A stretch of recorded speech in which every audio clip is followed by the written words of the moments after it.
నీ ప్రజలమైన మేము నీ ద్వితీయ కుమారుని రక్తం చేత విమోచింపబడి దేవుని స్వరక్తం ఇచ్చి సంపాదించుకున్న సంఘములో చేర్చబడిన మేము ఈ లోకంలో ఎదుగు నిమిత్తమై, పోషింపబడి నిమిత్తమై, ఆదరింపబడి నిమిత్తమై నీ సన్నిధిలో నేను విజ్ఞాపన చేయ నిమిత్తమై, అడుగు నిమిత్తమై మరి ఒక ప్రార్థనా కూడికగా నీ సన్నిధిలో నీ నామమును బట్టి మాకు ఇచ్చిన సమయాలను బట్టి వందనాలు.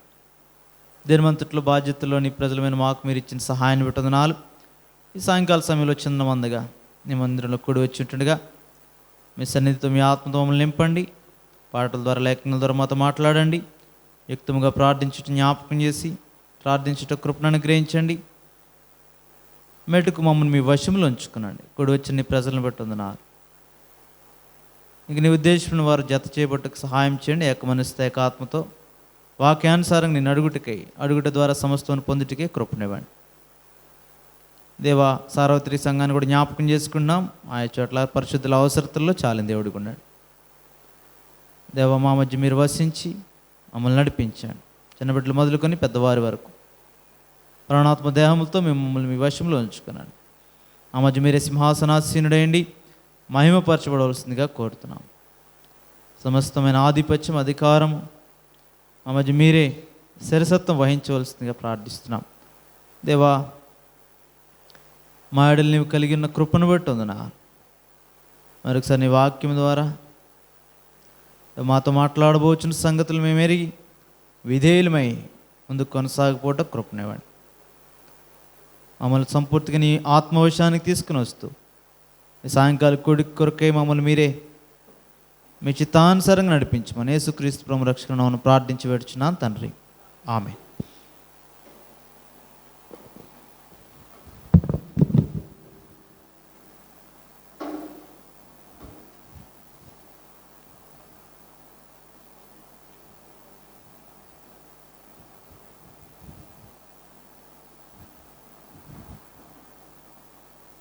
నాలుగు 440వ పాట పాడదాం. పాత పాటలో 437.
మహిమాపురమా మహాభాగ్యము నీదే, మహిమాపురమా మహాభాగ్యము నీదే. రమ్యమైనట్టి రాజుపురమా, రమ్యమైనట్టి రాజుపురమా. సియోను సుందరులు సువర్ణ సములు, సియోను సుందరులు సువర్ణ సములు. వన్నే పగడాల ఛాయ కన్న గొప్పది, వన్నే పగడాల ఛాయ కన్న గొప్పది. కాంతి నీలముల కన్నా మంచిది, కాంతి నీలముల కన్నా మంచిది.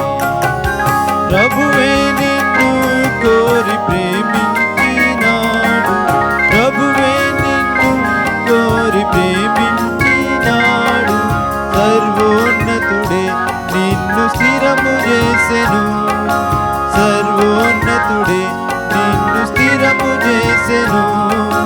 నిత్య నివాసముగా నిన్ను చేసెను, నిత్య నివాసముగా నిన్ను చేసెను.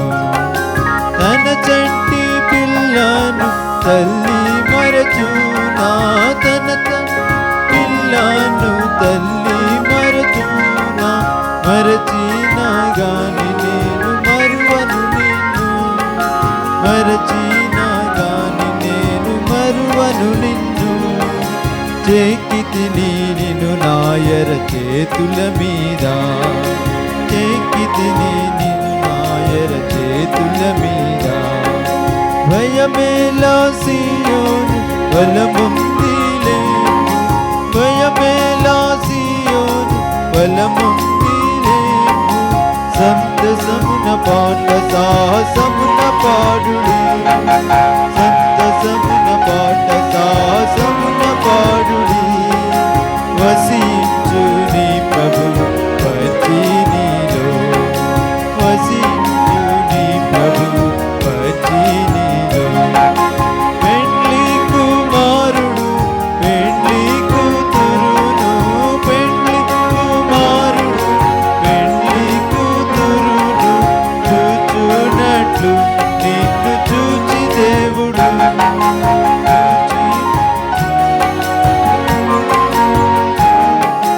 సియోను నీయందు సంతసముందెను, సియోను నీయందు సంతసముందెను.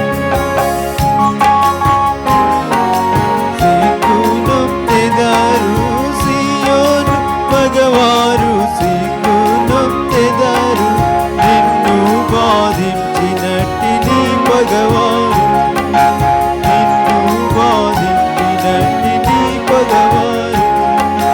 పరుగున నీ పాదములపై పడెదారు, పరుగున నీ పాదములపై పడెదారు. సియోను నీ నీతి సూర్యకాంతి వలె,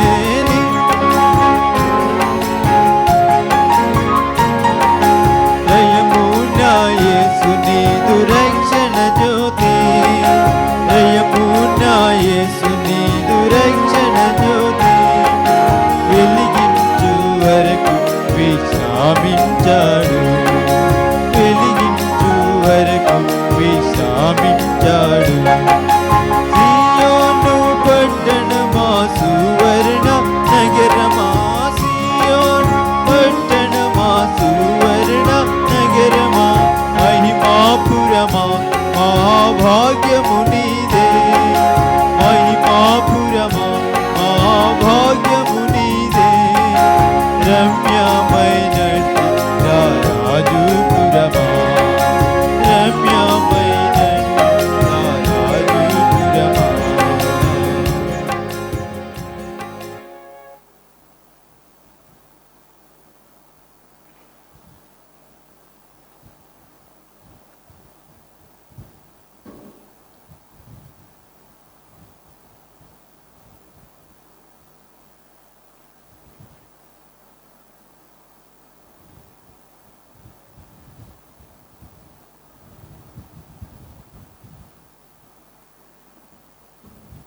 ఐదు వందల ఐదో పాట పాడదాం. పాట సంఖ్య 505, పాత పాటలో 499.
తలంపులు నాకెంతో ప్రియము, ఎంతో ప్రియము దేవా. నీ తలంపులు నా వాటి మొత్తము దాసుడనగునే, వాటి మొత్తము దాసుడనగునే.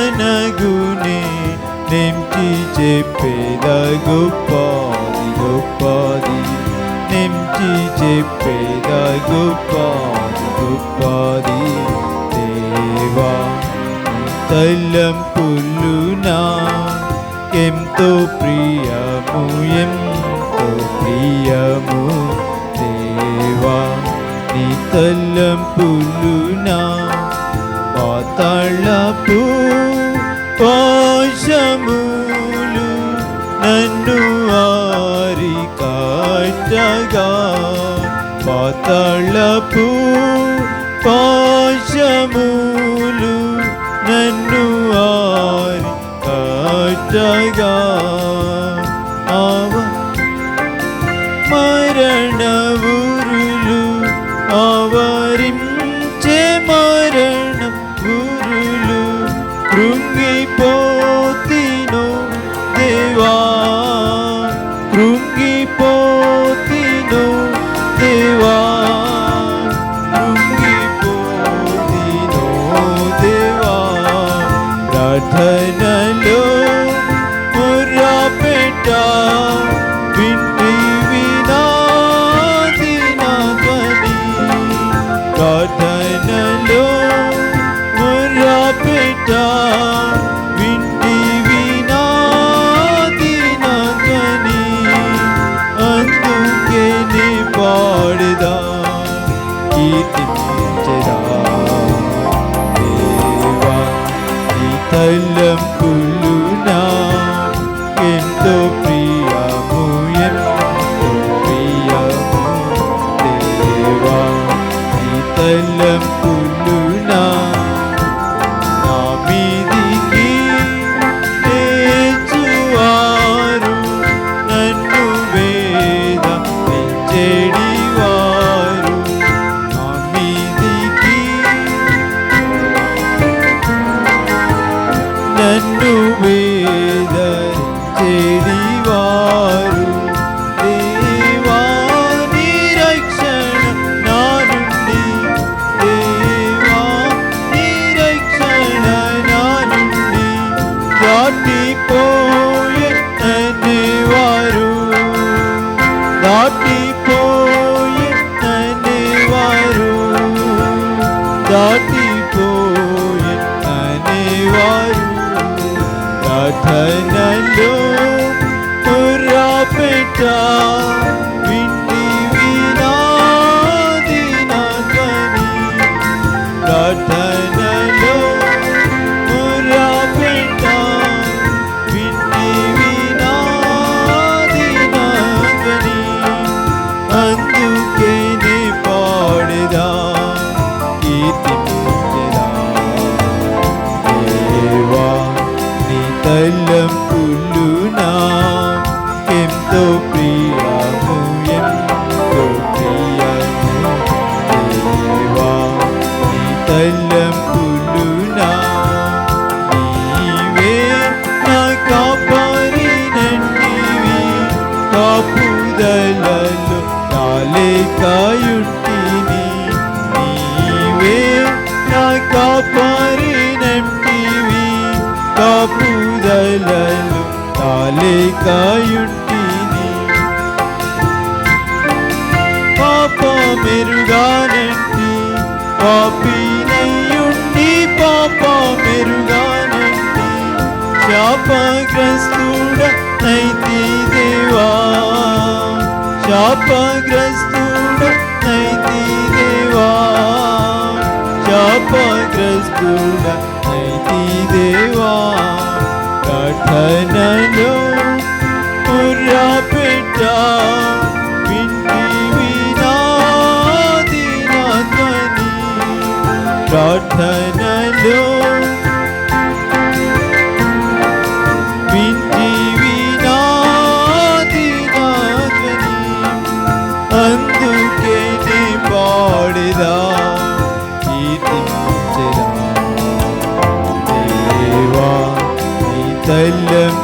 పులునా ఎంతో ప్రియము ఎంతో ప్రియము దేవా నీ తలంపులునా మూసివేసిన నా మూర్ఖతయును దాగియుండిన నా పాపమును మూసివేసిన నా మూర్ఖతయును దాగియుండిన నా పాపమును విప్పి చూపి శిక్షింప నంటివి విప్పి చూపి శిక్షింప నంటివి కక్షలేని నా దేవా కక్షలేని నా దేవా కక్షలేని నా దేవా అర్హత లేని వాడను సర్వము పోయిన వాడను అర్హత లేని వాడను సర్వము పోయిన అందుకే నే పాడేదా కీర్తించెదా దేవా నీ తలంపులునా ఎంతో ప్రియము ఎంతో ప్రియము దేవా నీ తలంపులునా నేను నీ కట్టడలను నేర్చుకోనట్లును నేను నీ కట్టడలను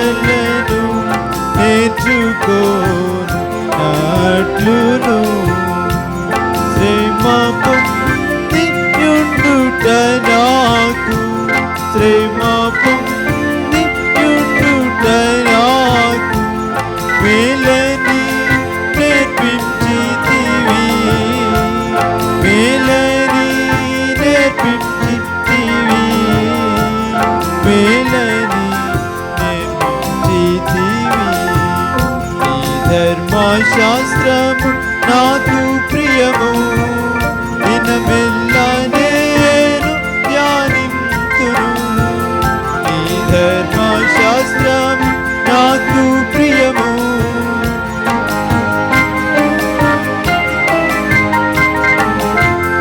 అందుకే నీ పాడేదా దేవా నీ తలంపులునా ఎంతో ప్రియము ఎంతో ప్రియము దేవా నీ తలంపులునా పర్వతములు తొలగిపోయినను మెట్టలు మట్టమై పర్వతములు తొలగిపోయినను మెట్టలు మట్టమై ఒట్టు పెట్టుకొని నేను చెప్పేదా ఒట్టు పెట్టుకొని నేను చెప్పేదా విడచిపోదు నిన్నాదు కృపా విడచిపోదు నిన్నాదు కృపా విడచిపోదు నిన్నాదు కృపా నీ వాగ్దానములకి నా స్తోత్రము నా ధ్యానములు నా హృదయ ధ్యానం నీ వాగ్దానములకి నా స్తోత్రము ధ్యానములు నా హృదయ ధ్యానం అంగీకరించు దేవా దేవా నీ తలంపులునా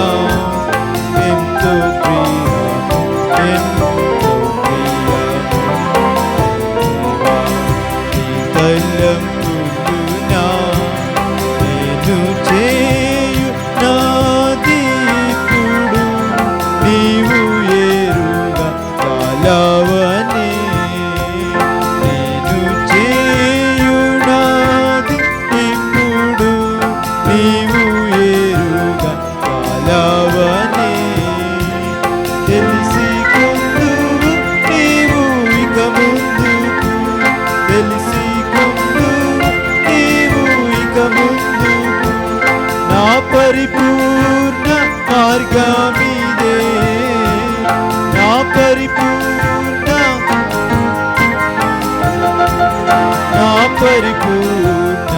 మార్గమిదే నీనే నీ స్వరము తండ్రి నీనే నీ రూపము నీనే నీ స్వరము తండ్రి నీనే నీ రూపము హల్లెలూయా పాడెదా నీకు తలంపులునా ఎంతో ప్రియము ఎంతో ప్రియము తలంపులునా వాటి మొత్తము దాసుడనగునే వాటి మొత్తము దాసుడనగునే నెచ్చి చెప్పేద గొప్ప గొప్పది నెంచి చెప్పేద గొప్ప గొప్పది దేవా నీ తలంపులునా ఎంతో ప్రియము ఎంతో ప్రియము దేవా నీ తలంపులునా.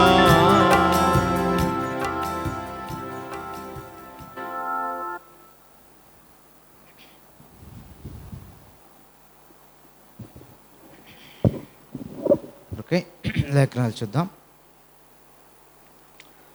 అపోస్తలుడైన పౌలు తిమోతికి రాసిన పత్రిక, తిమోతికి రాసిన 2వ పత్రిక 4వ అధ్యాయము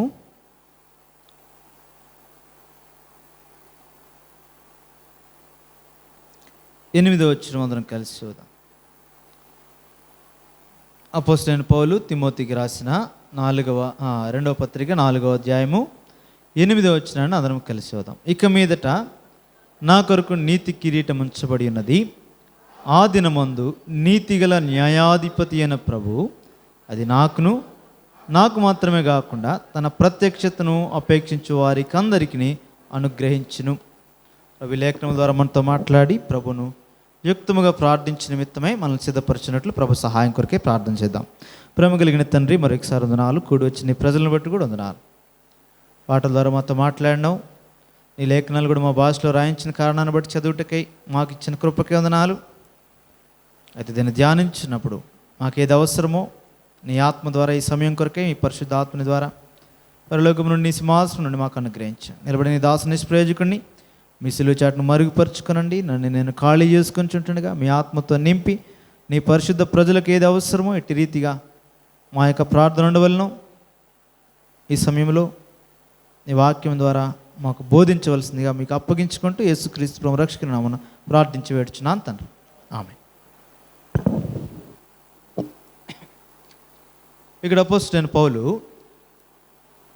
తిమోతి యవనస్తునికి ఈ సంగతులు జ్ఞాపకం చేస్తున్నట్లుగా మనం ఎరుగుదాం. తాను ఇంకా చివరి దినాల్లో, తన జీవితం యొక్క చివరి దినాల్లో ఈ సంగతి తిమోతికి జ్ఞాపకం చేస్తున్నాడు. ముందుగానే అనేక హెచ్చరికలు మొదటి పత్రికలు ఇచ్చాడు. 2వ పత్రికలో కూడా జ్ఞాపకం చేసి తన గురించిన సంగతులు, దేనిని గురించి దేని మీద దృష్టి పెట్టాలో, ఎందుకంటే చిన్నవాడైన తిమోతి, తీతు వీరు నిజ కుమారులుగా ఎంచబడినారు, యవనస్తులు. వారి పరిచర్య చూస్తే తిమోతి ఏమో సిటీస్లో తిప్పాడు, ఎక్కువ టౌన్స్లో. తీతుని తీసుకెళ్ళి సముద్ర తీర ప్రాంతాల్లో పెట్టాడు, ఆ దేవుని చిత్తానుసారంగా. ఆ కారణాన్ని బట్టి ఎవరికి ఏది అవసరమో వారితో అవి మాట్లాడుతున్నాడు. అవి మన పత్రికలు చూస్తే అర్థమైపోతుంది. అయితే ఇక్కడ తిమోతి విషయానికి వచ్చేసరికి తన బాల్యం నుండి ఈ శక్తిగల లేఖనాలను ఎరిగినవాడు. ఆ కారణం చేత అనుభవపూర్వకంగా చెప్తున్నాడు. ఇప్పుడు తన యొక్క జీవితం గురించి మాట్లాడాడు. ఇప్పుడు ఇంక నేను ప్రభు యొద్దకు వెళ్ళవలసిన గడి వచ్చింది, ఇంక నేను వెళ్తున్నా, ఇక భూమి మీద నా యాత్ర అయిపోయింది, కాబట్టి ఇప్పుడు ముందున్న దినాల కొరకు ఒక నిరీక్షణ పెట్టాడు, దేని వైపు దృష్టి ఉంచాలా. 8వ వచనంలో అదే మనం చూస్తున్నాం. ఇక మీదట నా కొరకు నీతి కిరీటం ఉంది. దేవుడు ఎలాంటి వాడు అక్కడ చెప్తున్నాడు. ఆ దినమందు నీతిగల న్యాయాధిపతి అని ప్రభు, ఆయన నీతిని గురించి మాట్లాడుతున్నాడు. ఈ లోకంలో నీతి, పరలోకంలో నీతికి బహుమానం. ఈ లోకంలో నీతిని మనం చూస్తున్నాం. ఎలాగనగా మనం ఆయన యందు దేవుని నీతి ఎగినట్లు పాపం ఎరుగని ఆయన మన కోసము, కాబట్టి ఆయన పాపముగా చేయబడుట, లేదంటే ఆ పరిచర్య మనకి ఇచ్చాడు కదా, అదే మనము బైబిల్ స్టడీలో కూడా అదే ధ్యానించాం. సమాధానపరచు పరిచర్య, కొరింథీ 2వ పత్రిక 5వ అధ్యాయంలో చివరి వచనాల్లో మనం చూసాం. కాబట్టి ఆయన సమాధాన బలయ్యాడు, ఆ సమాధానపరచు పరిచర్య మనకి ఇచ్చాడు. ఆయన సంపూర్తి చేశాడు, తండ్రితో సమాధానపరిచాడు కొలసి 1వ అధ్యాయం ప్రకారం. అదే రీతిగా ఎఫెసీ 2వ అధ్యాయం ప్రకారము ఇశ్రాయేలీయులతో కూడా ఆయనే మన సమాధానమై ఉండి మధ్యపు గోడను పడగొట్టాడు. ఈ సంగతులు మనం ధ్యానించినాం. ఇప్పుడు ఆయన సమాధానపరిచే పరిచర్యను గురించి లేవీకాండం 3వ అధ్యాయంలో ఆ సమాధాన బలి జ్ఞాపకం చేస్తుంది. రెండవది మనకేంటంటే మనకు కూడా అదే పరిచర్య ఇచ్చాడు, సమాధానపరచు పరిచర్య. క్రీస్తుకు రాయబారులమే, క్రీస్తు పక్షాన లోకమును దేవునితో సమాధానపరిచే బాధ్యత నీకు నాకు దేవుడు ఇచ్చాడు. కాబట్టి ఈ క్రమము గురించి మనం ఆ యొక్క శక్తిగల లేఖనాలను గురించి ధ్యానించినాం. ఈ సమయంలో ప్రార్థించడానికి వచ్చిన మనం కూడా ఆ నీతి భూలోకంలో ఒక మాదిరి కనబడుతుంది. పరలోకానికి వెళ్ళేసరికి ఆ నీతి ఏమైపోయింది? నీతి కిరీటముగా మార్చబడింది. ఇక్కడ 8వ వచనంలో పైన అని చెప్పాడు. 6వ వచనంలో ఏమన్నాడు? నేను ఇప్పుడే పానార్పణంగా పోయబడుతున్నాను, నేను వెడలిపోయి కాలం సమీపమై ఉన్నది, మంచి పోరాటం పోరాడి తిని. భూమి మీద ఇంతే భద్రపరుచుకోవడం, శ్రమపడడం. భూమి మీద దేవుని నీతి పాపం ఎరుగని మనలో, అంటే పరిశుద్ధులుగా చేయబడిన మన మీద అనేక నిందలు భరించచ్చు, లోకాన్ని దేవునితో సమాధానపరచడం దేవుని నీతి మన పక్షంగా. అయితే పరలోకానికి వెళ్ళాక అది మారుతుంది, అది నీతి కిరీటముగా మార్చబడుతుంది. అది మన శ్రమలు, మన యొక్క విధేయత, ఈ భూమి మీద మన పని జీతముగా కిరీటముగా మార్చబడుతుంది. అందుకే ఇక మీదట నా కొరకు అక్కడ నీతి కిరీటముగా మార్చబడింది. కాబట్టి ఆయన నీతిగల న్యాయాధిపతి అని ప్రభు. ఆయన ఎవరిని క్రియలు చొప్పున వానికి ఇందుకే తర్వాత చెప్తాడు, ఎవరి క్రియలు చొప్పున దేవుడు వారికి ఏమిస్తాడు? ప్రతిఫలం ఇస్తాడు. నువ్వు త్వరపడొద్దు, నువ్వేం చేయొద్దు, వాటిలో నువ్వు వేలు పెట్టొద్దు ఆ యొక్క విషయాల్లో. అదే అక్కడ చెప్పాడు కదా 10వ వచనంలో ఏమన్నాడు? దేమ ఇహలోకంను స్నేహించి నన్ను విడిచి వెళ్ళిపోయాడు. తర్వాత 14వ వచనం, అలెగ్జాండరుని కంచెరవాడు నాకు చాలా కీడు చేశాడు, నువ్వేం చేయకు, అతని క్రియలు చొప్పున ప్రభు అతనికి దేవుడు ఇస్తాడు ప్రతిఫలం, నువ్వేమీ చేయొద్దు. 15వ వచనం, జాగ్రత్తగుండు. జాగ్రత్త చెప్పాడు, నువ్వు జాగ్రత్తగా ఉండు అతని విషయంలో. అతనే కాదు, ఇంకా అనేక పత్రికల్లో పౌలు కూడా చెప్తాడు, కొందరు విషయాల్లో జాగ్రత్త పడండి. యోహాను కూడా చెప్తాడు, జాగ్రత్త పడండి అటువంటి వారి విషయాల్లో, వాళ్ళని త్వరగా పంపించేయండి. కొన్ని సంగతులు ఉన్నాయి పత్రికల్లో, ఆ సంగతులు చూస్తాం. కాబట్టి అయితే తీర్పు తీర్చొద్దు, ఎందుకంటే ఆయన ఉన్నాడు, నీతిగల న్యాయాధిపతి అయిన ప్రభు. ఆయన తీర్పు ఎదుట ఎవడు నిలవగలడు? అయితే ఆయన నీతి కూడా అలాంటిదే. అదే ఇక్కడ చెప్తున్నాడు కదా 8వ వచనం తర్వాత చూడండి, ఇక మీద నా కొరకు నీతి కిరీటం ఉంచబడినది, ఆ దినమందు నీతిగల న్యాయాధిపతి అయిన ప్రభు అది నాకును తన ప్రత్యక్షతను అపేక్షించే వారికి అందరికీ. ఇది చాలా ప్రాముఖ్యం. ఇన్ని శ్రమలు పొందాడు, ఇన్ని హింసలు గుండా వెళ్ళాడు. కొరింథీ 2వ పత్రికలన్నీ చూస్తాం మనం. కొరడా దెబ్బలు తిన్నాడు, వాడ పగిలి మరణం గుండా అలాంటి పరిస్థితులు గుండా వెళ్ళాడు, రాళ్లతో కొట్టబడ్డాడు. ఇన్ని హింసలు గుండా వెళ్ళిన పౌలు చెప్తున్నాడు, ఇది నాకు మాత్రమే కాదు, తన ప్రత్యక్షతను అపేక్షించే వారందరికీ ఇస్తాడు. ఏంటది? నీతి కిరీటం. భూమి మీద ఎవరైతే ప్రభు నీతి కొరకే వెతుకుతారో, ఆయన నీతిలో ఉంటారో, ఆయన నీతిగా చేయబడతారో వారు, అంటే నీతిమంతులుగా తీర్చబడడం వేరే, అది ఉచితం. కాబట్టి విశ్వాసం మూలమున రోమాపత్రిక 5వ అధ్యాయం 1వ వచనం ఏముంది? రోమాపత్రిక 5వ అధ్యాయం 1వ వచనం, కాబట్టి విశ్వాసములు, ఏ విశ్వాసము? పైన ఉంది కదా, 4వ అధ్యాయం చివరి వచనంలో ఏముంది? ఆయన మన అపరాధముల నిమిత్తం అప్పగింపబడి మనము నీతిమంతులుగా తీర్చబడుటకై లేపబడ్డాడు. అది ఆయన శిలువ మరణంలో జరిగిపోయింది. అది మనం నీతిమంతులుగా తీర్చబడ్డం అనేది ఆయన తీర్చబడుటకై కావలసిన కార్యమంతా 4వ అధ్యాయం చివరి వచనంలో చెప్పేశాడు. అబ్రహాముని గురించి మాట్లాడుతూ, అబ్రహాం ఎట్లా నీతిమంతులుగా తీర్చబడ్డాడు? పనులను బట్టి, క్రియలను బట్టి కాదు, నమ్మాడు. అబ్రహాం దేవుని నమ్మెను, నీతిగా తీర్చబడ్డాడు. అట్లాంటి నీతి మీకు ఇచ్చాడు. ఆ నీతిని గురించి 5వ అధ్యాయంలో చెప్తున్నాడు. ఆయన మన అపరాధం నిమిత్తం అప్పగింపబడి మన నీతిమంతులుగా తీర్చబడ్డకి లేపబడిన కాబట్టి విశ్వాసములమున ఆ నీతిమంతులుగా తీర్చబడ్డాం. యేసుక్రీస్తు ద్వారా దేవునితో సమాధానం ఇచ్చాడు. విశ్వాసం ద్వారా నీతిమంతులుగా తీర్చబడ్డాం. ఆ నీతి కాదు ఇప్పుడు ఇక్కడ మాట్లాడేది, తీర్చబడిన నీతి కాదు. ఇప్పుడు ఆయన నీతిని, ఆయన రాజ్యాన్ని వెతికే నీతిని గురించి ఇక్కడ మాట్లాడేది. దానికి క్రయధనం అవసరం, ప్రయాస అవసరం, దానికి క్రయం చెల్లించాలా. రక్షణ పొందుటికే, నీతిమంతులుగా తీర్చబడుటకై, పరిశుద్ధపరచబడుటకై మనం ఏం చెల్లించక్కర్లే. అంతా సిలువలో ఆయన చేశాడు. క్రియల వల్ల కలిగినది కాదు కనుక ఎవడును దాని యందు అతిశయపడు వీలు లేదు. రక్షణ వేరే, నీతిమంతులుగా తీర్చబడడం వేరే, పరిశుద్ధపరచబడడం వేరే. ప్రభువులోనికి వచ్చిన తర్వాత తిమోతితో మాట్లాడుతున్నాడు, అక్కడ కొరింథీయులతో మాట్లాడాడు. నీతి ఇప్పుడు వేరు, మనం ఆయన యందు దేవుని నీతి అవ్వాలి ఇప్పుడు. కాబట్టి దేవుని నీతిగా తీర్చబడి నిమిత్తమై ప్రయాస అవసరం. అదే ముందుగా నిర్ణయించిన సత్క్రియలు చేయడం అంటే అది.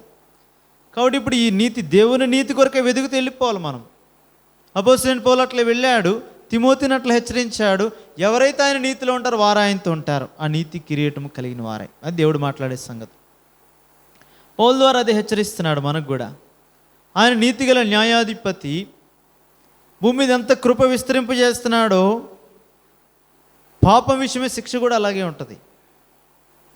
కాబట్టి ఆ విషయం ఈ దినాల్లో మనం ఎరగవలసిన వారు. ఆ శిక్షను ఎరగకే కృపను మాత్రమే ఎరిగిన వారమైతే పాపంలోనే నిలిచి ఉంటాం. ఎందుకంటే దేవుడు ఎంతో కృప గలవాడు కదా, ఏదైనా క్షమిస్తాడు కదా. నిజమే క్షమిస్తాడు, కానీ ఆయన ఎవరు? నీతిగల న్యాయాధిపతి. పాపం విషయం ఏమాత్రం టాలరేట్ చేయడు ఆయన, సహించేది కాదు, సహించే దేవుడు కాదు. ఖచ్చితంగా దాని శిక్ష మనం అనుభవించవలసిందే. ఏ పాపం విషయమై? నీతిమంతులుగా, పరిశుద్ధులుగా ప్రభు మనల్ని తీర్చిన తర్వాత మనం చేసిన ప్రతి పాపం విషయమై అది ఇంకా సున్నితంగా మారుతుంది. పాత పాపాలైతే పెద్ద లిస్ట్ ఉంటుంది, అలా కాదు. ఇప్పుడు రక్షణ పొందిన తర్వాత క్రొత్త నిబంధనలో పాపం అంటే చిన్న అబద్ధం ఆడిన మనసులో, ఉదాహరణకి పాత నిబంధనలో చూస్తే దేనికి కఠినమైన శిక్షలు వెంటనే ఉండేవి కాదు. ముందు చెప్పబడాలి, తర్వాత పొరపాటున ఎవడని చేస్తే ఆశ్రయపురాలు ఉన్నాయి, లేదంటే సమయం ఇచ్చేవారు. క్రొత్త నిబంధన అలా కాదు. ఉదాహరణకి అపొస్తలుల కార్యాలను చూస్తాం కదా, 5వ అధ్యాయంలో వాళ్ళ డబ్బే వాళ్ళు దేవునికి ఇచ్చారు. ఎవరు? అననీయ, సప్ఫీరా. ప్రభువుని అంగీకరించిన వాళ్ళే, వాళ్ళ డబ్బే వాళ్ళు, దేవుడేం అడగలే, వాళ్ళే ఇష్టపూర్వకంగా ఇచ్చారు. కానీ ఇచ్చేదాని విషయంలో చిన్న అబద్ధం ఆడారు. దాని దేవుడు ఎట్లా తీసుకున్నాడు? పరిశుద్ధాత్మను మోసపరుస్తారన్న వెంటనే, సమయమేం లేదు ఇంకా, వెంటనే మరణించారు. అందుకే పాత నిబంధన బెటర్ అనుకోవడానికి లేదు, క్రొత్త నిబంధనలోనే తీవ్రత ఎక్కువ ఉంది.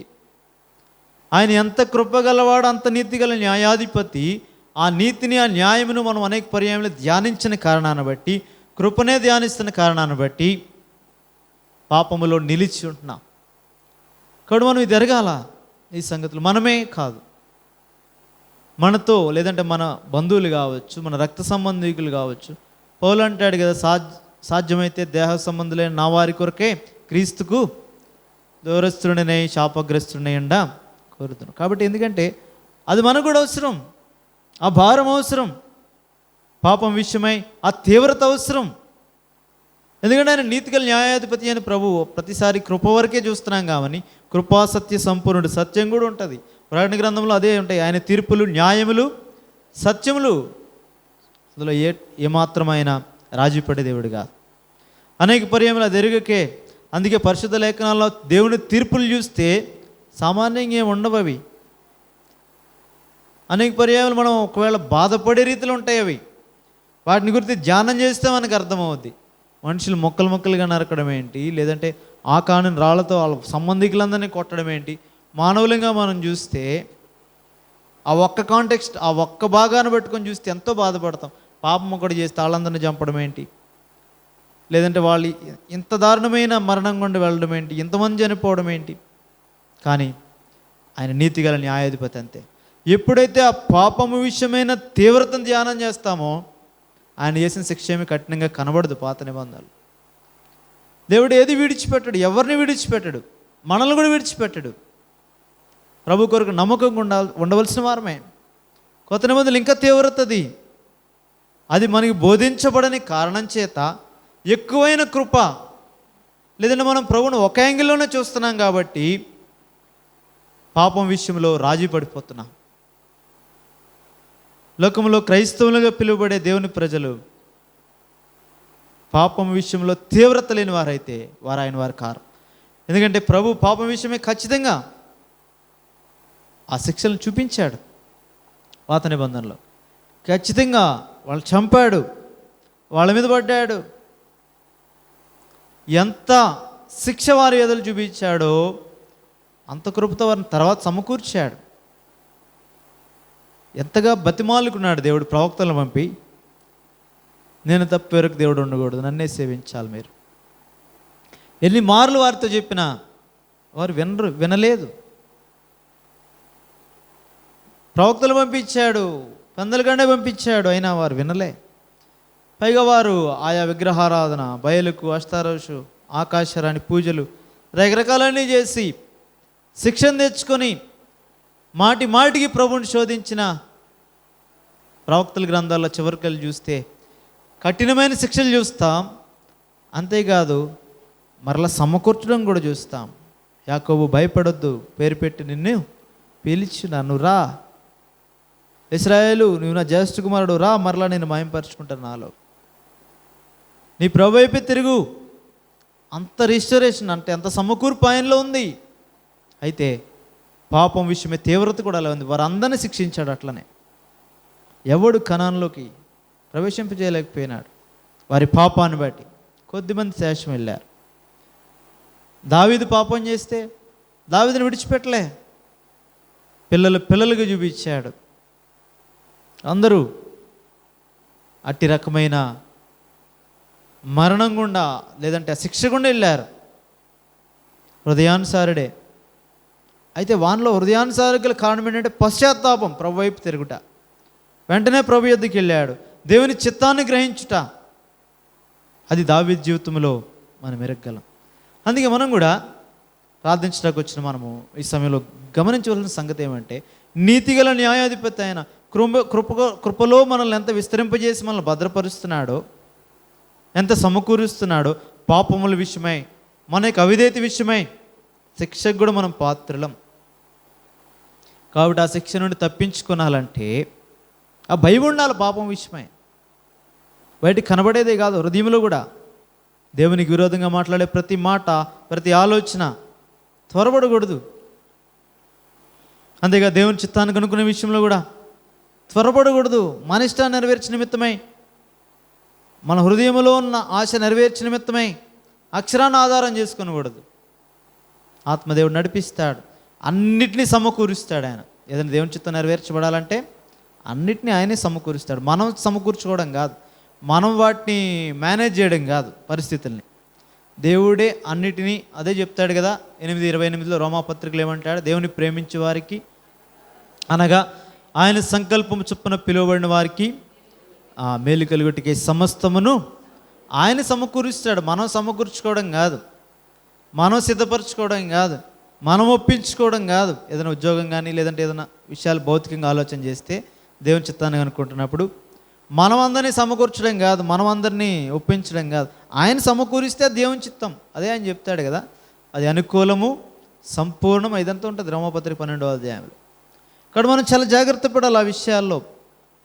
కాబట్టి ఆయన నీతిగల న్యాయాధిపతి, అది గమనించాలి. ఎప్పుడైతే ఆ విషయంలో తొలగిపోతామో, మనుషుల మీద ఆధారపడతామో, లేదంటే అక్షరానుసారమైన జ్ఞానం మీద ఆధారపడతామో, అప్పుడు ఆ నీతిని, దేవుని నీతిని జరిగించలేం. కాబట్టి మనం ప్రభును అడగవలసిన వారు, ప్రభు చిత్తానుసారంగా ప్రవర్తించుట, అడిగి వదిలేయడం కాదు. మన జీవితంలో మార్పు కనబడాలా, ప్రభువుకు లోబడే సంగతులు. ఆ తీర్పులు సామాన్యం కాదు. చూడండి, ఉదాహరణకు దావీదు విషయమే చూడండి. ఆ ఇంట్లో అందరితో తృణీకరించబడ్డాడు, తండ్రితో తృణీకరించబడ్డాడు, కొంత వయసు వచ్చాక సహోదరులు తృణీకరించారు, సొంత రాజు తృణీకరించాడు. ఇలాంటి పరిస్థితుల్లో సౌలు దొరికాడు, కానీ దావీదు ఏం చేయలే. ఎందుకంటే మానవుని తీర్పు మహామితి ఏం చేయగలడు? అయితే దేవుని తీర్పు వచ్చేసరికి కంటి ముందే 3 కుమారులు చచ్చిపోయారు సౌలు విషయంలో. తాను ఇంకా చూడలేక తన కత్తి మీద తను పడ్డాడు. అది కూడా కాదని ఇంకా అది భరించలేక అమాలేకుడు శపితమైన వాడు చేతిలో సమాధి లేకుండా శవాలను తీసుకుని వెళ్ళి తగిలించడం, ఎలాంటి పరిస్థితి గుండా వెళ్ళాడు. దేవుని తీర్పులు అలా ఉంటాయి. మనం ఓన్లీ సౌలునే, రాజు అయిన సౌలు వైపుకి చూసి అలా చూస్తే అదేంటి, ఇశ్రాయేలీయులు రాజు కదా, తరతరములు సౌలులో నుంచి కుమారులు వచ్చి ఇశ్రాయేలీయుల్ని ఏలవలసిన వారే ఉన్నారు.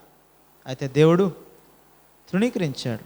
ఎందుకంటే నిన్ను కదా సమయంలో నన్నే విసర్జించాడు, కాబట్టి నేను వాడిని విసర్జించాను. ఇంకా వాని నిమిత్తం నువ్వేం ప్రార్థన చేయక్కర్లే.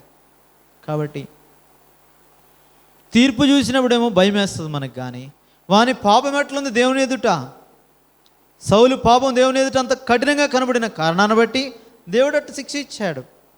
సౌలు, సమూయేలు, సౌలు, దావీదు, సొలొమోనే కాదు. పాత నిబంధనలోనంత తీవ్రమైన తీర్పులుంటే క్రొత్త నిబంధనలో క్రీస్తులో కృప పొందుతున్న మనకు, అందుకే ఏలియానుగా మన దేవుడు దహించు అగ్ని సామాన్యమేం కాదు. దేవుని క్రైస్తవ జీవితం అంటే అనేక పర్యాయములు ఇవి బోధించబడక ఆయా సంఘాల్లో కావచ్చు, మన మధ్య కావచ్చు, దేవుని తీర్పులను గురించి, దేవుని న్యాయాన్ని గురించి, దేవుని యొక్క నీతిగల న్యాయాధిపతి అయిన ప్రభు యొక్క సింహాసనం గురించి ధ్యానించిన కారణాన్ని బట్టి ఆ తీవ్రతలో పడుతున్నాం మనం. పాపం అంటే భయం లేకుండా పోతుంది లోకంలో. ఒకళ్ళు మనం బాగుండొచ్చేమో, కానీ బయటన్న యవనస్తుల పరిస్థితి చూడండి. క్రైస్తవులుగా బయటన్న ఆయా పరిస్థితుల్లో తిరుగుచున్న లోకంలో లోకానాశ్రయముగా లోకంలో ఉన్న పేరు ప్రఖ్యాతులు, ధనాన్ని ఆధారం చేసుకుని దేవుని ప్రజలను పిలువబడుతున్న వారిని చూడండి. వారిని చూస్తే పాపమునకున్న తీవ్రతను గమనించిన కారణాన్ని బట్టి, ఈ నీతిగల న్యాయాధిపతిని చూడని కారణాన్ని బట్టి, నిజమే నీతికి తగిన కిరీటం ఇస్తాడు. అంతేకాదు పాపమునకు తగిన శిక్ష కూడా ఉంది. ఆ తీర్పులు పాత నిబంధనలు ఎంత భయంకరంగా ఉన్నాయి, క్రొత్త నిబంధనలు ఇంకెలా ఉన్నాయి అపోస్తల కార్యముల్లో. వాటిని మనం ప్రక్కన పెడుతున్నాం. పాత నిబంధన అయితే సామాన్యంగా కనబడుతుంది, కొంచెం టైం ఇచ్చాడు. క్రొత్త నిబంధనలో, పాత నిబంధనలు బయటికి కనబడే పాపాలు మాట్లాడుతున్నాడు. క్రొత్త నిబంధన ఏమన్నాడు? మనస్సు లేదంటే మీ కళ్ళు సరిగ్గా లేకపోతే వాటిని తీసిపడేయమన్నాడు. మీ యొక్క చేతులు అభ్యంతరపరిస్తే వాటిని నరికేసుకోమన్నాడు, తీసేసుకోమన్నాడు దేవుడు. అంటే ఏది కఠినం, పాత నిబంధన క్రొత్త నిబంధన? క్రొత్త నిబంధన కఠినం. ఒక కన్ను కలిగి ఈ లోకంలో పరలోకంలో ప్రవేశించేదాన్ని మేలు మీకు, 2 కళ్ళు ఉండి నరకంలో పడేదానికంటే. అంటే తీసేసుకోమంటున్నాడు దేవుడు. అంత తీవ్రంగా పాపాన్ని గురించి క్రొత్త నిబంధనలో దేవుడు మాట్లాడితే, మనమేమో కేవలము కృపను గురించే మాట్లాడి ప్రభు యొక్క తీర్పులో పడే అవకాశం ఉంది. ఆ కారణం చేత పరిశుద్ధాత్మ దేవుడు తీర్పును గురించి కూడా లోకాన్ని ఒప్పింపజేస్తాడు. పాపాన్ని గురించి, తీర్పును గురించి ఒప్పింపజేసేవాడు ఆయన. కాబట్టి మనం ఖచ్చితంగా ప్రభు సన్నిధిలో ప్రార్థించడానికి వచ్చిన మన విషయమై ఏ సంగతుల్లో తప్పిపోతున్నాం, దేవుడు క్షమిస్తున్నాడు కదని ఏ సంగతుల్లో నిర్లక్ష్యంగా ఉన్నాం, ప్రభు ఎదుట ఒప్పుకోవాల్సిన వారమే. మనం క్షమాపణ పొందుదాం మొదట. ఆ తర్వాత మన మట్టుకే కాదు, మనవారు, అది చాలా ప్రాముఖ్యం. మన కుటుంబస్తులు కావచ్చు, మన బంధువులు కావచ్చు, మనతో పనిచేస్తున్న వారు కావచ్చు, ఆయా ఉద్యోగ బాధ్యతల్లో కావచ్చు, లేదంటే ఆయా పనిపాట్లు, వారి విషయమై పాపం విషయమైన తీవ్రత, దాని విషయమైన శిక్ష మనం గుర్తిరిగితే వారి విషయమైన ప్రేమ మన హృదయాల్లో ఉంటుంది. ఎందుకంటే దేవుడు అట్లాంటి ప్రేమతోనే మన మధ్యకు వచ్చాడు. దేవుడు తన ప్రేమను వెల్లడిపరచను ఎట్లనగా మనం ఇంకను పాపులమై ఉండగానే ఆ ప్రభువైన యేసుక్రీస్తుని దేవుని కుమారుని మన కొరకు ఈ లోకంలోని పంపించి మరణానికి అప్పగించాడు. 5వ అధ్యాయం రోమాపత్రికలో దాన్ని చూస్తాం. మనం ఇంకా పాపులమై ఉండగానే, వారు ఇంకా దోషులై ఉండగానే, వారు ఇంకా దేవునికి దూరస్తులై ఉండగానే, మన బంధువుల కొరకై, మన యొక్క ఇంటి వారి కొరకై వారిని త్వరగా దేవుని సన్నిధిలోనికి, ఎందుకంటే ప్రభు రాకడ సమీపంగా ఉంది, త్వరగా దేవుని సన్నిధిలోనికి, త్వరగా ఓడలోనికి తీసుకుని రావాలా. మహా జల ప్రళయం సమీపంగా ఉంది. అయితే ఇప్పుడు నీటి చేత కాదు, అగ్ని చేత. కాబట్టి రెండో రాకడ సమీపంగా ఉంది. త్వరగా ఓడలోనికి, త్వరగా సంఘంలోనికి, త్వరగా రక్షణలోనికి తీసుకుని రావాల్సిన బాధ్యత నీకు నాకు దేవుడు ఇచ్చాడు. కాబట్టి అందుకే పాపం విషయమై ఎప్పుడైతే తీవ్రత గుర్తిరుగుతామో వారి విషయమై బాధ్యత కలిగి ప్రభు సన్నిధిలో అడగగలం. అంతేకాదు ఆ రక్షించుటకై శక్తిగల వాక్యాన్ని వారి హృదయంలో పెట్టగలం. మన మాటలు కాదు వాళ్ళని రక్షించేది, మన జీవితంలో నుండి క్రీస్తుని వారు చూడగలగాల. శక్తిగల పరిశుద్ధ లేఖనాలు ఎక్కడ ఉండాలా? వారి హృదయంలో పనిచేస్తాయి. మనమే పని చేయలేం. వినుట వలన కాగా వినుట వలన విశ్వాసము కలుగును. ఏం వినుట? క్రీస్తును గుర్చిన మాట. ఎప్పుడైతే లేఖనాలు, అదే తిమోతి పత్రికలో ధ్యానం చేసినాం, క్రీస్తు యేసునందు ఉంచవలసిన విశ్వాస మూలముగా రక్షణార్థమైన జ్ఞానము కలిగించుటకై శక్తిగల లేఖనములు బాల్యము నుండి, శక్తిగల పరిశుద్ధ లేఖనములు బాల్యము నుండి నీ వెరుగుదువు. పాత నిబంధన. తిమోతి క్రొత్త నిబంధన ఎక్కడుంది? పాత నిబంధన. ఆయన తల్లి యూనికే దగ్గర కొత్త నిబంధన ఎక్కడుంది? పాత నిబంధన. ఇంకా అవ్వ, ఆమె దగ్గర లోయలో, ఆమె దగ్గర కూడా పాత నిబంధన లేఖనంలో క్రీస్తుని చూడగలిగారు. క్రీస్తు యేసునందు ఉంచవలసిన విశ్వాసం ద్వారా ఇప్పుడు రక్షణార్థమైన జ్ఞానం కావాలా? అక్షర సంబంధమైన జ్ఞానం కాదు, బైబిల్ జ్ఞానం కాదు. అవి ఏం చేయలేవు. ఎందుకు ఉపయోగపడదు? అది ఏది ఎన్నిసార్లు ఉంది, ఏది మొదట ఉంది, ఎన్ని వచనాలు ఉన్నాయి, ఎన్ని అధ్యాయాలు ఉన్నాయి, ఎందుకు పనికిరాదు? అది వంశావళి గురించి ధ్యానించడం ఎందుకు పనికిరాదు? అది ఎక్కడ నీకు అవసరం? దేని కొరకు నీకు అవసరం? లేఖనములో ఉన్న క్రీస్తు. ప్రకటన గ్రంథం 19వ అధ్యాయం ఏం రాయబడింది అక్కడ? ప్రవచన సారం ఏంటి?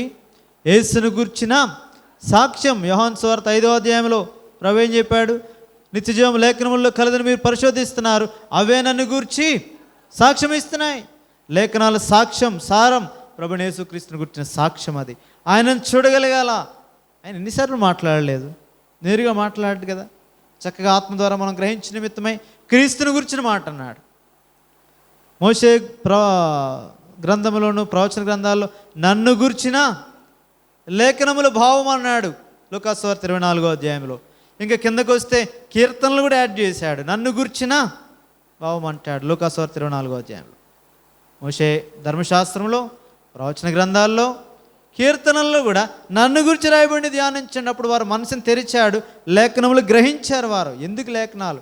ఎప్పుడైతే యేసుని గురించి చెప్తున్నారో లేఖనాలు, యేసుని ఎప్పుడైతే చూపిస్తున్నాయో అప్పుడు హృదయం మార్పు చెందుతుంది. నీ సాక్ష్యం నా సాక్ష్యం ఎవరికి అవసరంలే. అనేక పర్యాయాలు మేము అట్లా మార్పు చెందాం, ఎట్లా మార్పు చెందాం. ఇది కూడా ఫ్యాషన్ అయిపోయింది ఈ దినాల్లో క్రైస్తవ లోకంలో. అది ఎవరిని మార్పు చెందదు. నీ పాప జీవితాన్ని హైలైట్ చేస్తే దానివల్ల ఏం ఉపయోగం?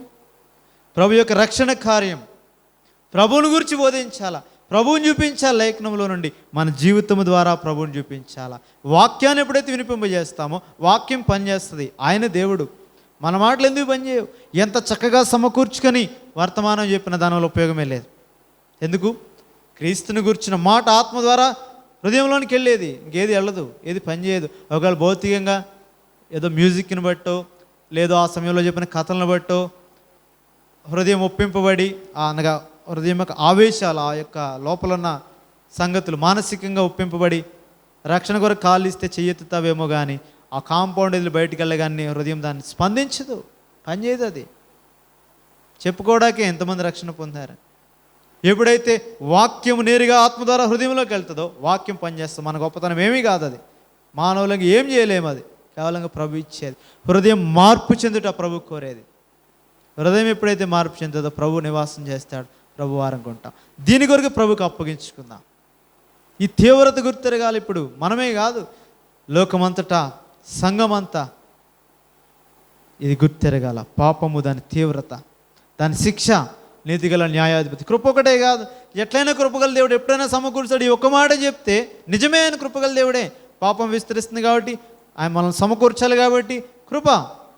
అంతేగాని కృప విస్తరించవలనని పాపమందు నిలిచిందుమా అట్లా అనరాదు అంటాడు 6వ అధ్యాయంకి వచ్చేసరికి రోమాపత్రికలో. కానే కాదు. కాబట్టి ప్రార్థించడానికి వచ్చిన మనం ఆ గ్రహింపు కలిగి ఉందాం. పాపం విషయమైన తీవ్రత ఎప్పుడైతే మనం గ్రహిస్తాం మనం పాపం చేయలేం. అంతేకాదు, ఎవరైతే పాపం వల్ల నాశనానికి వెళ్తున్నారో మనవారు,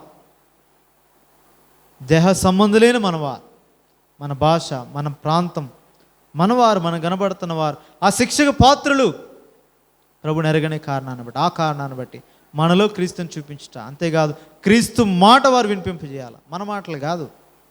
లేఖనంలో క్రీస్తు మాట వలన విశ్వాసం, మన మాటలు ఎందుకు పనికిరావు? ఆ గ్రహింపుతో ప్రభు. అంతేకాదు ఎవరైతే ఇక్కడ అలెగ్జాండర్ లాంటి వాళ్ళు ఎవరైతే మనకు వ్యతిరేకంగా ఉన్నారో మనం తీర్పు తీర్చడం కాదు. సౌలుకి దావీదేం తీర్పు తీర్చలే. దేవుని తీర్పులు సామాన్యంగా ఉండవు. మనం తీర్పు తీర్చితే మహా అయితే ఏం చేయగలం? ఏమీ చేయలేము, ఒక దెబ్బేస్తామేమో అంతే.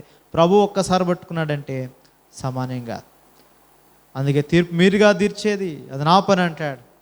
మనంగా చేసే పని అది. మన ప్రభుకి అప్పగించుకుని వెళ్ళిపోవడమే. ఆయనే అప్పగించుకున్నాడు కదా, న్యాయముగా తీర్పు తీర్చు దేవునికి అప్పగించుకున్నాడు. పేతురు పత్రిక 2వ అధ్యాయంలో ఆ సంగతులు చూస్తాం, మొదటి పత్రికలో. కాబట్టి ప్రభుని ప్రార్థించడానికి వచ్చిన మనము అదే మనం ఎరుగుదాం. మరలా ఒకసారి 8వ వచనం అందరం కలిసి తిమోతికి రాసిన 2వ పత్రిక 4వ అధ్యాయం 8వ వచనం. ఇక మీదట అందరం కలిసి చూద్దాం. ఇక మీదట నా కొరకు నీతి కిరీటం ఉంచబడి ఉన్నది, ఆ దినమందు నీతిగల న్యాయాధిపతి అయిన ప్రభు అది నాకు మాత్రమే కాకుండా తన ప్రత్యక్షతను అపేక్షించే వారికి అందరికీ నిశ్చయముగా నాకు నీతి కిరీటం ఉంది పరలోకములో. అందులో సందేహం లేదు. ఎందుకు?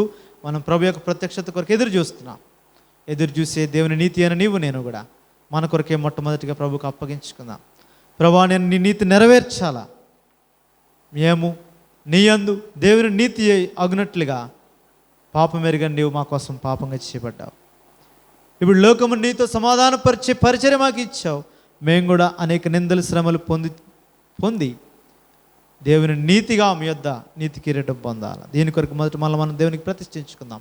రెండవదిగా దేహ సంబంధులైన మనవారు పాపం విషయమైన తీవ్రత గుర్తిరిగిన వారమై ఇదే పాపములో వారు చనిపోతే నిత్య నాశనం అది వారు పొందకుండా నిమిత్తమే వారి విషయమే బాధ్యత కలిగి మనం ఒకవేళ మన ఇంట్లోని వారు కావచ్చు, లేదా మన బంధువులు కావచ్చు, లేదా మన చుట్టూ ఉన్నవారు కావచ్చు, ఎవరి విషయమై నీకు భారం కలిగిందో వారు నశించిపోట, మనం ఎట్లా పాపంలో ఉండగా మనం నశించిపోవడం దేవునికి ఇష్టం లేదు.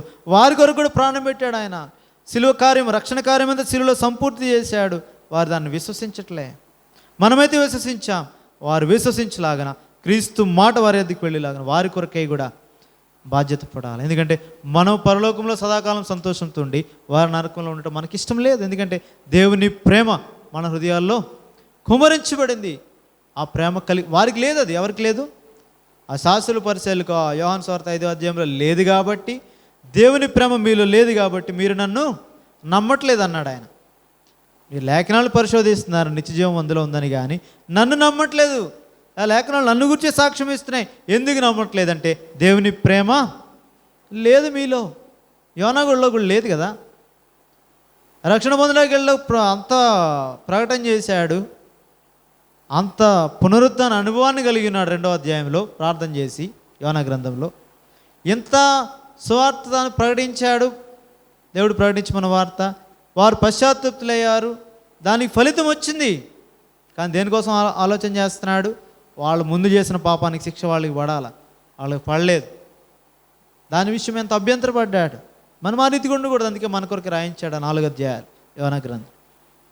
కాబట్టి రక్షింపబడి నిమిత్తమై దేవుని ప్రేమ మన హృదయంలో కుమ్మరించబడింది. ఆయనే పరిశుద్ధాత్మ దేవుడు. ఆ ప్రేమ కలిగిన వారమైతే మన దేహ సంబంధులు నామకార్థ క్రైస్తవులుగా లోకంలో ఉంచబడ్డారు. వాక్యం తమ చేతిలో ఉంది కానీ వారి హృదయంలో లేదు. కారణం ఏంటంటే దాన్ని వారు చదవట్లేదు, వారి హృదయంలో దానికి చోటు ఇవ్వట్లేదు. అందునిమిత్తమై వాక్యానుసారంగా ప్రవర్తించలాగా మనం చేయాల్సింది అదొక్కటే. వాళ్ళు అట్లా మార్పు చెందాలి, ఎట్లా మార్పు చెందాలని మనం చేయవలసిన. వాక్యానికి వారి హృదయంలో చోటు ఇస్తే వాక్యమే దాని పని, దేవుడే చేసుకుంటాడు ఆ పని, మన పని కాదు అది. కాబట్టి వారు అలా మార్పు చెందాలి, వాళ్ళు ఎట్లున్నారు అట్లున్నారు అని కాదు మన ప్రభువుని అడగాల్సింది. వాక్యానికి వారు చోటు ఇచ్చేలాగా, క్రీస్తుని గురించిన మాట వారి హృదయంలో దేవుడు చొప్పింప చేయలాగా, అప్పుడు వారి హృదయాల్లో నొచ్చుకుంటారు. సహోదరులారా మేము ఏం చేయాలా? అప్పుడు అడిగారు వారు. అప్పుడు వారు చెప్పారు, అపోస్తలుల కార్యం 2వ అధ్యాయం, మీరు సిలువేసిన యేసునే అని వారు చెప్పి, యేసుని ఎప్పుడైతే పేతురు చూపించాడో ఈయననే దేవుడు రక్షకునిగా ప్రభునిగా నియమించాడని, మీరు సిలువేసిన యేసునే, లేఖనములోని యేసుని చూపించాడు క్రీస్తుని. అప్పుడు హృదయంలో ఏమయ్యారు? వారు గురొచ్చబడ్డారు, నొచ్చుకున్నారు. అప్పుడు వచ్చారు పేతురుని కడమ అపోస్తలుని, సహోదరులారా మేము ఇప్పుడు ఏం చేయాలి మేము? అప్పుడు మార్గం చెప్పారు. వాళ్ళు వచ్చి నిన్ను అడగాలంటే నువ్వు క్రీస్తుని చూపించాలా. క్రీస్తుని గురించిన మాట వారి హృదయాల్లోనికి వెళ్ళాలి మొదట. మనం అనేకసార్లు మార్గం మారిపోద్ది మంది, మన సొంత ఆలోచనలు. వాళ్ళు మద్యపానానికి బానిస అయిపోయారా, లేదంటే ముందు దానిలోంచి విడిపింపు చేయాలా, లేదంటే ఫలానా దానికి బానిస అయిపోయారు ముందు దానిలోంచి విడుదలకి రావాలా. మన ఆలోచన కాదు అది. అది మానవ సంబంధంగా నీతి కథలు చెప్తారు కదా, బాబాలు చెప్తారు, ఇంక వాళ్ళు చెప్తారు, వాళ్ళకి మనకి తేడా ఏంటి? అది కాదు. అది చెప్పుకునే వాళ్ళు ఉన్నారు. అది కాదు. వారు కడిపేవారు దేవుడు, వాళ్ళ కడుపు కోసం వాళ్ళు చెప్పుకుంటారు. అది కాదు. క్రీస్తుని గురించిన మాట ప్రభావం గలది. వాక్కుని పంపి బాగు చేశాడు కదా ఆయన. వాక్కుతో సమస్త సృష్టిని చేశాడు కదా. ఆ వాక్కు క్రీస్తుని గురించిన మాట విశ్వాసం కలిగజేసేది. ఆ మాట వారి లోపల పనిచేసేటట్టు ప్రభుకు అప్పగిద్దాం. అంతేగాని ప్రభు వాడు అట్లా మారిపోలు అని చేయొద్దు. ఎందుకంటే ఏది పాపం ఏది కాదో దేవుని దృష్టికి ఎంచవలసింది నీవు నేను కాదు. అంతకంటే ఆ మద్యపానం కంటే వ్యభిచారం కంటే ఘోరమైన దుష్టత్వం మనలో ఉందేమో. ప్రభుకు విరోధంగా ఉంటే అంతకంటే ఘోరం. చిన్న అబద్ధాన్ని టాలరేట్ చేయలేదు కదా మన దృష్టిలో. చిన్న అబద్ధం అంటాం అపోస్తలుల కార్యాలు 5వ అధ్యాయంలో. వాళ్ళ డబ్బే అంతా వాళ్ళదే, ప్రభుని విశ్వాసం ఇచ్చిన వారు దేవునికి ఇచ్చారు. యవ్వనోడి కంటే ఇచ్చినోడికి శిక్ష వచ్చిందని ఆలోచన చేస్తాం. మానవ సంబంధమైన దృష్టి అది. అట్లా మనం పాపాన్ని కొలబద్ద వేయొద్దు. మనం ప్రార్థన చేయాల్సింది ఏంటంటే మన నిమిత్తం ప్రభుకు అప్పగించుకోవాలి. రెండవది, మన దేవ సంబంధులైన వారు క్రీస్తుని గుర్చిన మాట వారి హృదయాల్లో పనిచేయనట్లు, అది వారికి వినిపించినట్లు, అది వారు ఆ మాట చేత ఒప్పించబడినట్లు. వీటికి ఈ సంగతుల విషయమై కొద్ది సమయం ప్రభు సన్నిధిలో మొదట మనం ప్రభుకు అప్పగించుకుందాం. మన దేవ సంబంధులైన వారి కొరకే మన హృదయాలు ఎరుగుదాం. పాపమును గురించిన తీవ్రత, దాని శిక్షణ ఎరిగి మన జీవితాన్ని సరి చేసుకుందాం. అయితే ప్రార్థించవలసిన సంగతి ఏమంటే, మొట్టమొదటి మనం ప్రభు కొరకై ఆయన నీతిగా చేయబడుతుంది. మనం ఆయన దేవుని నీతి అయినట్లు దేవుడేమయ్యాడు. ఆ నీతి కొరకే నిన్ను నన్ను బతకమన్నాడు, దాన్ని వెతకమన్నాడు. ఆయన నీతిని, ఆయన రాజ్యాన్ని. దాని కొరకే మనము ప్రభుకు అప్పగించుకొని దానికి యోగ్యులముగా పాత్రులముగా ఎంచుకున్నారు వారు. ఈ అవమానం పొందడానికి మేము పాత్రులం అన్నారు అపోస్తలులు. మనం కూడా అట్టుగా ఎంచుకొని మన జీవితాల్లో క్రీస్తుని చూపించి అనేకులను ప్రభు ఎదుగు తెచ్చిన నిమిత్తమై. రెండవదిగా, మన దేహ సంబంధులైన వారు, మన ఇంట్లో కానీ మన బంధువులు కానీ మన చుట్టూ ఉన్నవారు కానీ, వారు నశించడం మనకి ఇష్టం లేదు కాబట్టి ఎవరి హృదయాల్లో దేవుని ప్రేమ ఉందో వారందరూ వారు కూర్చి వారు క్రీస్తుని గుర్చిన మాట వారి హృదయాల్లోనికి వెళ్ళట ద్వారా ప్రభువారిగా అటు విశ్వాసము కలిగిన దేవుని ప్రజలుగా చేయబడిన నిమిత్తమై ఇట్టి భారముతో కొద్ది సమయం ప్రభు వైపు చూద్దాం. ప్రార్థించండి.